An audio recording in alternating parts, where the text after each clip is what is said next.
northern part of Ghana.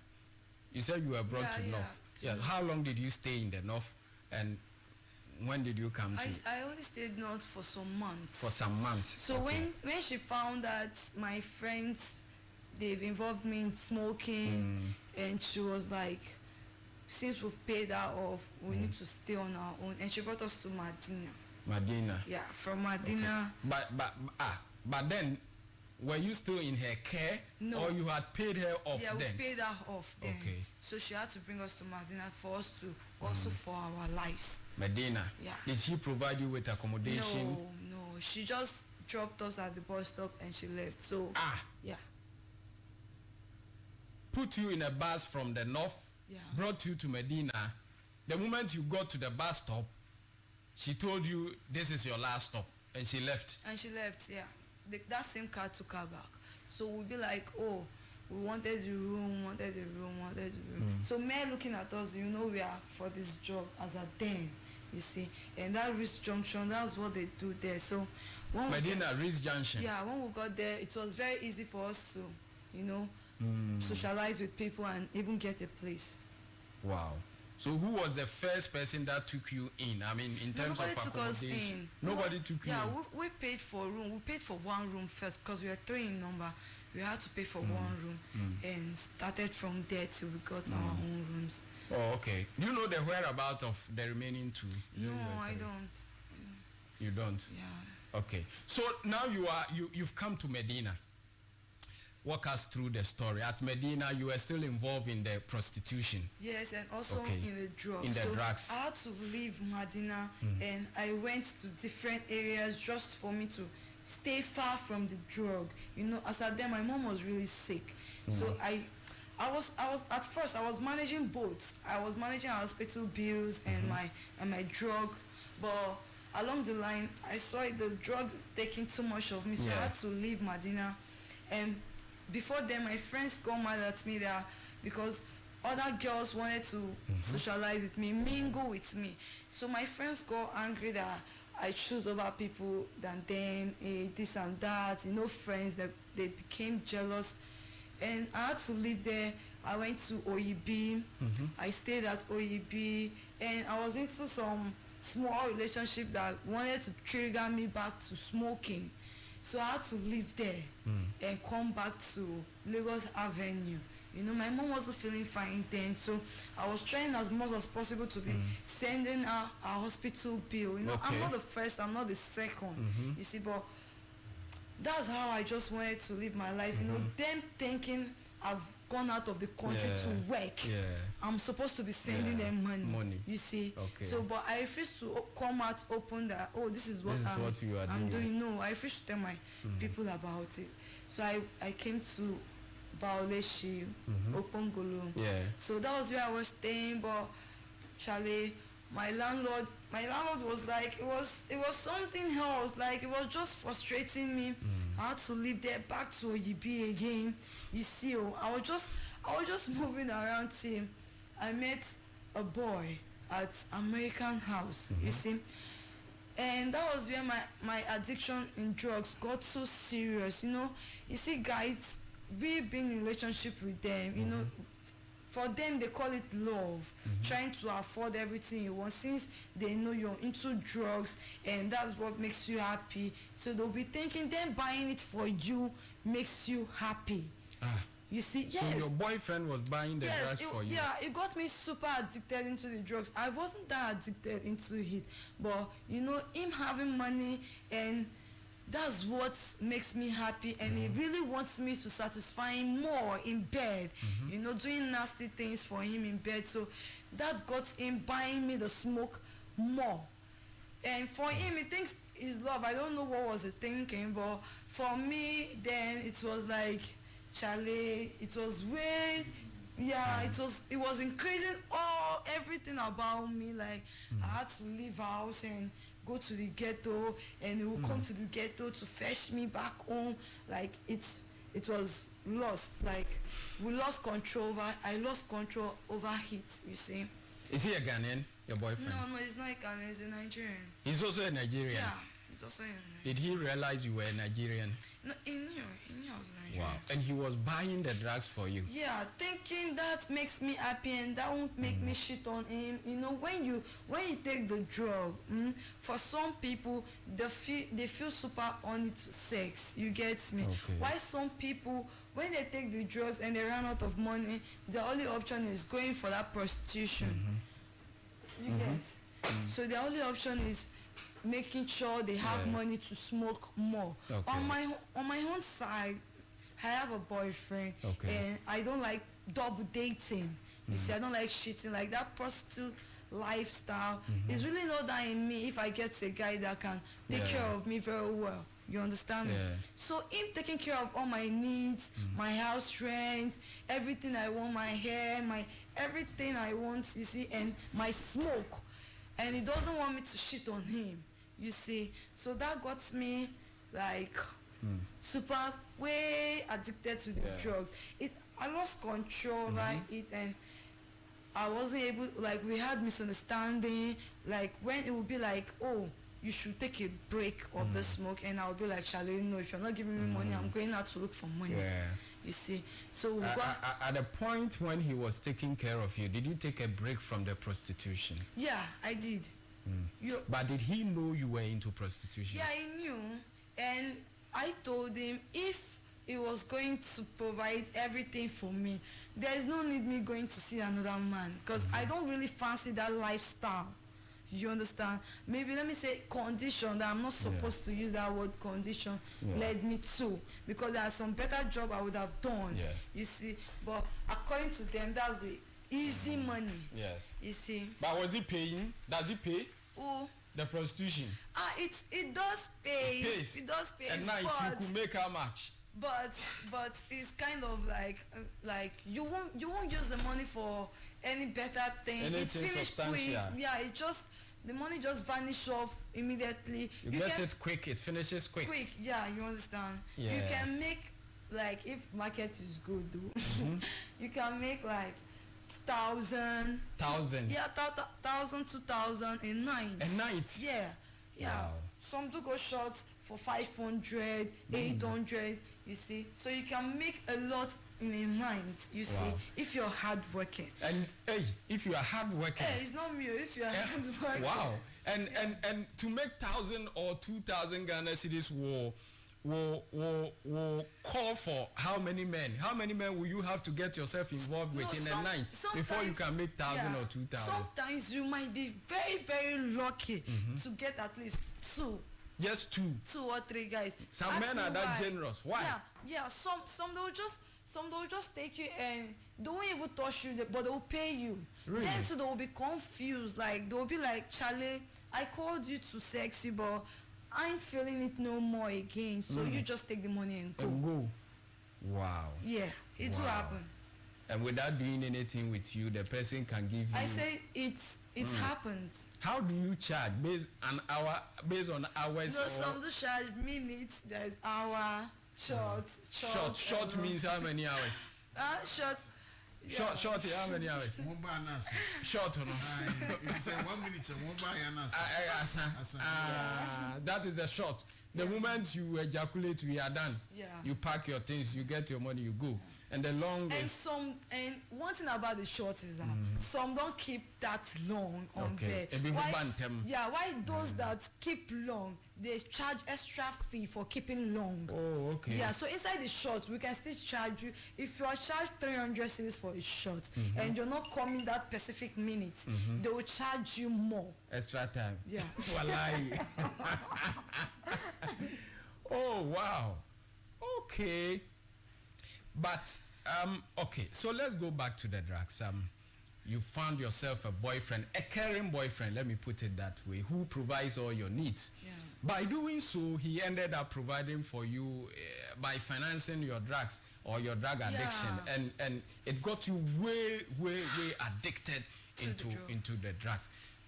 Did it get you to get yourself involved in certain course of actions that today you stay back and regret? Yeah, I'm coming to that point. Okay. You see, what are some of the things? While we were dating and we had misunderstanding, everybody went their paths.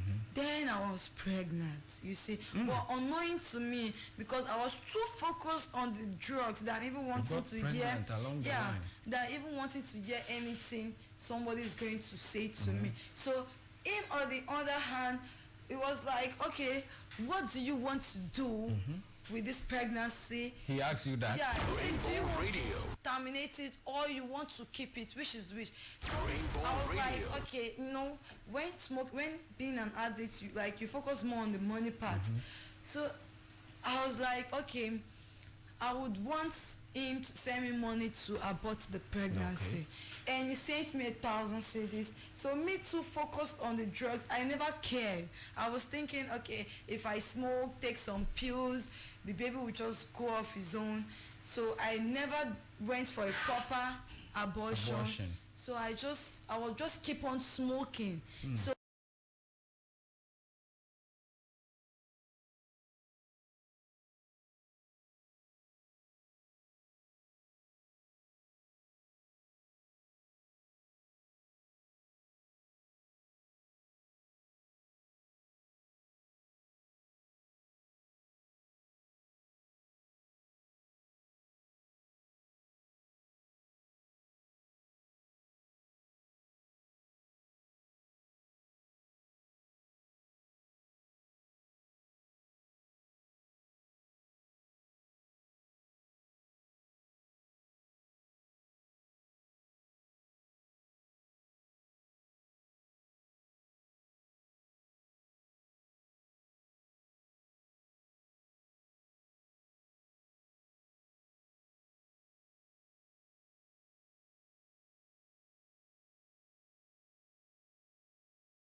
because my friends, their child died.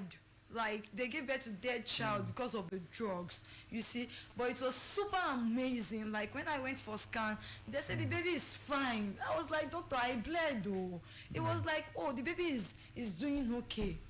And I gave birth not through CS, no intensive labor. I just gave birth freely.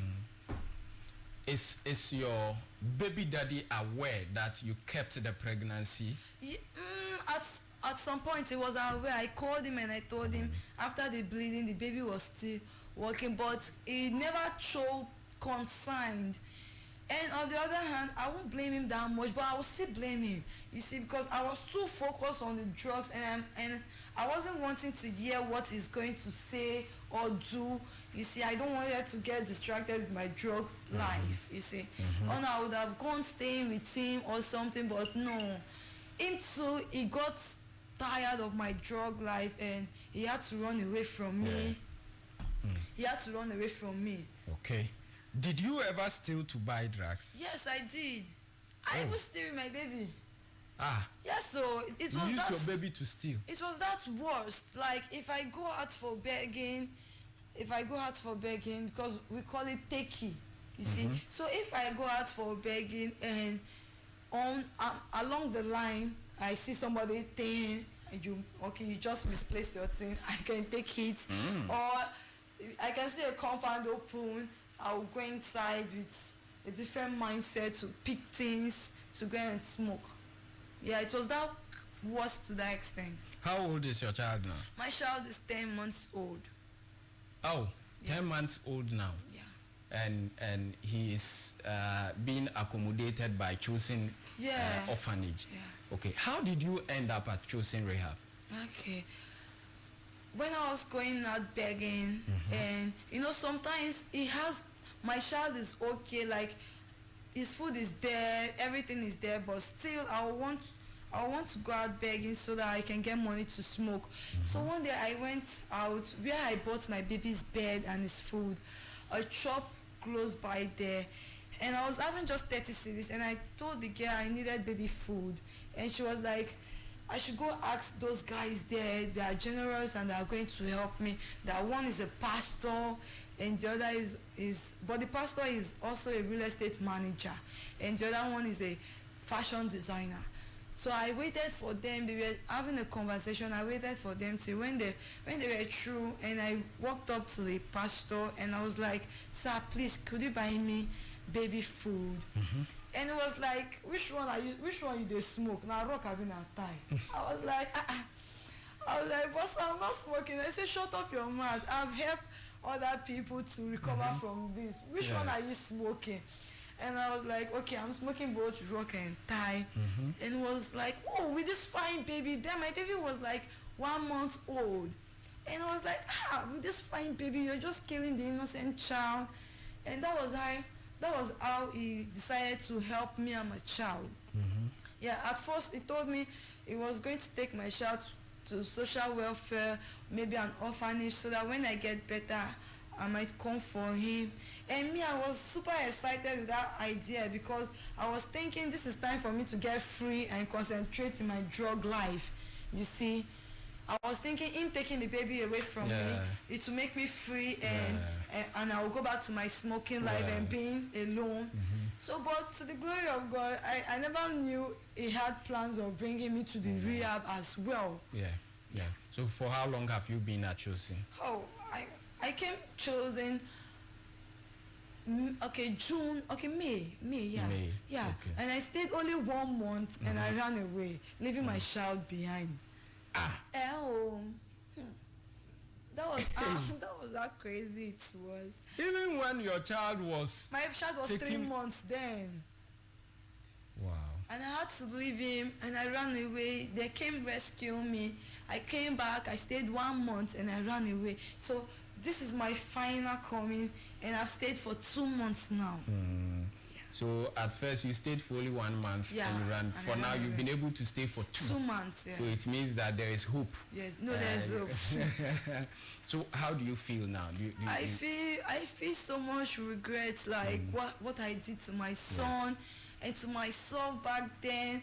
You know, many of my friends, they've made it and some still died along the line though, you see. So I'm kind of grateful that God brought me so far for a change. But I'm kind of mad at myself that where I'm supposed to be, I'm not there yet. But by gradual process, I will be there. At the height of your prostitution, let me take you back a bit. Okay. At the height of it, how many men, how do I even put it? At the height of your prostitution, what was the let's say the farthest extent you went on a night? So let's say in one night you had an encounter with 2 men, 3 men, 4 men, 5 men. Me, I was that lazy in sex, so I'm not that type that, so don't laugh. You know, there are girls, my friends, like if they're on drugs, they can go extra mile. Really, on drugs, I can go extra mile. You see, because I don't feel.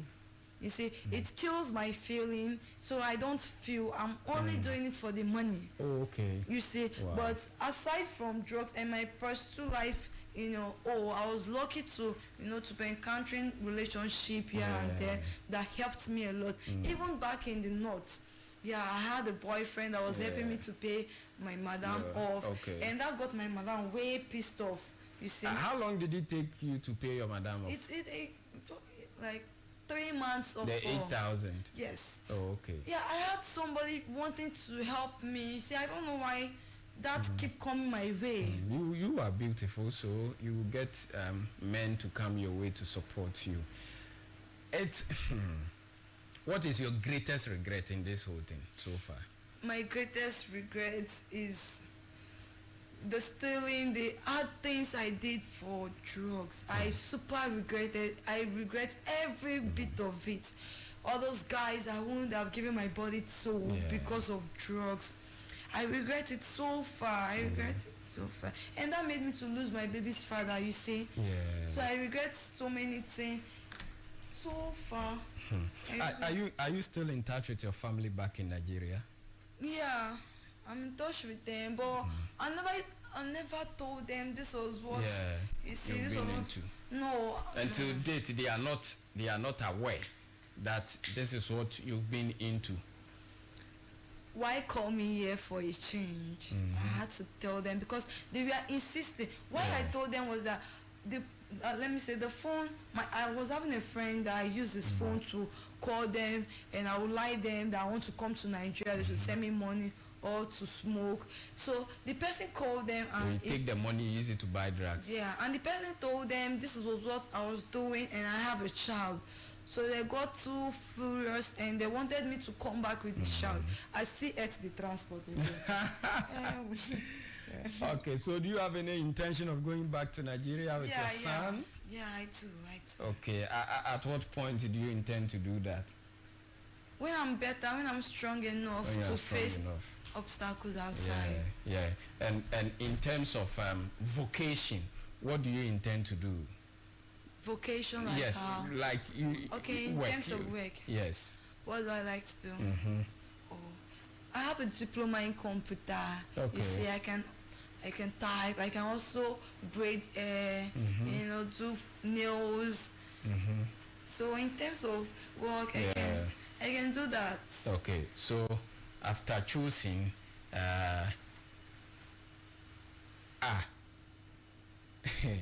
ask her if she can count the number of guys she had encounter with. No. Oh, Charlie, you guys should be magnanimous a bit this morning. It's a sad story. I'm not sure she can keep track or record of all those men. No, like I said, I was always having a boyfriend to back me up. Okay. So I don't actually work. Even when I was at OUB, I had a boyfriend, but you see, when I found out he's double dating and stuff. He was double dating? Yeah, he had another girlfriend, Ghanaian girlfriend. And you felt jealous? Yes, you were prostituting. You found a boyfriend who was double dating and you were jealous and you left him. I don't get it. Anyway. That's how weird life could be. Yeah, that's how weird life could be. Yes, it's true. It's true. Anyway, we thank God for your life, yeah?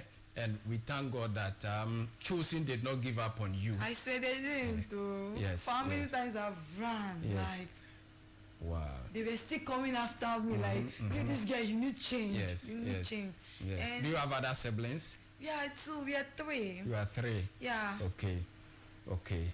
Boys, girls? 2 girls, 1 boy. 2 girls, 1 boy. And what is your position? Second child. Wow. So your older sibling and the younger one, how are they? They really want taking care of me. Just imagine. Yeah, they've been taking care of me because we are just all we got. Yeah. No mother, no father. And how is your mother? You said she was sick, but she passed away, and that triggered me into smoking. Wow. Yeah. Sorry. See, my dad died way too sick, and my mom died last 2 years, October. So all was like, Charlie, let me just live my life. Okay, so sad to hear. But I thank God for my siblings. So they've been very, very supportive of me, wanting to change and coming back home. You are not going back to the drugs, and you are not going back to prostitution. Never. Yes. Let us face forward. Someone said forward ever, backwards never. And we trust that through the divine grace of God, you are going to have your freedom entirely from these vices, and you'll be able to raise your son very well so that he will also become a better person in society. Amen. Yes. If you are to give one random advice to anyone listening to you this morning, what would that be, especially the younger ones? My advice to the younger ones is that if you know you have a boyfriend or a girlfriend that smoke, you should just terminate that friend, cut that friend off your life, because it's a total bad influence. Love should not make you buy drugs for your girlfriend. That's insanity. That's sanity. You see, so what I would advise them, and especially those in the drugs, you should find a way to stay. There is no better life than being sober. You have to be sober. And forget about the drugs.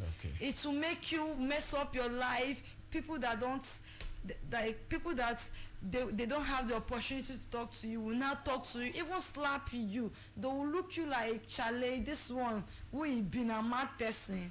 You have that personality of being mad even though you're not mad because of the drugs. So my advice to you is to quit drugs. Say no to drug abuse. It will help. Yeah, that's it, papa. Me that's good. So me that's it there. What? Me that's it. Senior. Yeah, cool. Nah. At the end, be person support you.